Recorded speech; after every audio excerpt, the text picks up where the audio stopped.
एक पति पत्नी का सच्चा प्यार। एक आदमी ने एक बहुत ही खूबसूरत लड़की से शादी की। शादी के बाद दोनों की जिंदगी बहुत ही प्यार से गुजर रही थी। वह उसे बहुत चाहता था और उसकी खूबसूरती की हमेशा तारीफ किया करता था। लेकिन कुछ महीनों के बाद लड़की चर्म रोग से ग्रसित हो गई और धीरे धीरे उसकी खूबसूरती जाने लगी। खुद को इस तरह देख उसके मन में डर समाने लगा कि यदि वह बदसूरत हो गई तो उसका पति तो उससे नफरत करने लगेगा और वह उसकी नफरत को बर्दाश्त नहीं कर पाएगी। इसी बीच एक दिन पति को भी किसी काम से शहर से बाहर जाना पड़ा। काम खत्म करके जब वह घर वापस लौट रहा था तभी उसका एक्सीडेंट हो गया।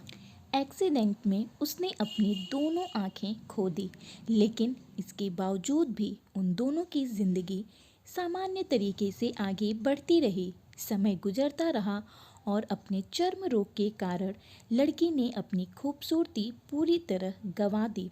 वह बदसूरत हो गई, लेकिन अंधे पति को इस बारे में कुछ भी पता नहीं था। इसलिए इसका उनके खुशहाल विवाहित जीवन पर कोई भी प्रभाव नहीं पड़ा।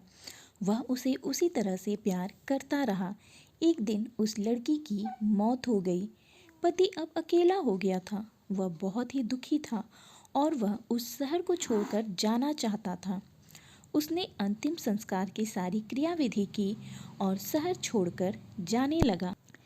तभी एक आदमी ने पीछे से उसे पुकारा और पास आकर कहा, अब तुम बिना सहारे के अकेले कैसे चल पाओगे? इतने साल तो तुम्हारी पत्नी ने तुम्हारी मदद की। पति ने जवाब दिया, दोस्त, मैं अंधा नहीं हूँ, मैं बस अंधा होने का नाटक कर रहा था। क्योंकि यदि मेरी पत्नी को पता चल जाता कि मैं उसकी बदसूरती देख सकता हूँ तो वह उसे उसके रोग से ज़्यादा दर्द देता। इसलिए मैंने इतने साल अंधे होने का दिखावा किया। वह बहुत अच्छी पत्नी थी, मैं बस उसे खुश रखना चाहता था। तो फ्रेंड्स, हमें इस कहानी से सीख मिलती है कि हमें एक दूसरे की कमियों को नज़रअंदाज कर उनसे सच्चा प्रेम करना चाहिए। आपकी इस कहानी पे क्या राय है? प्लीज़ कमेंट करके ज़रूर बताइए।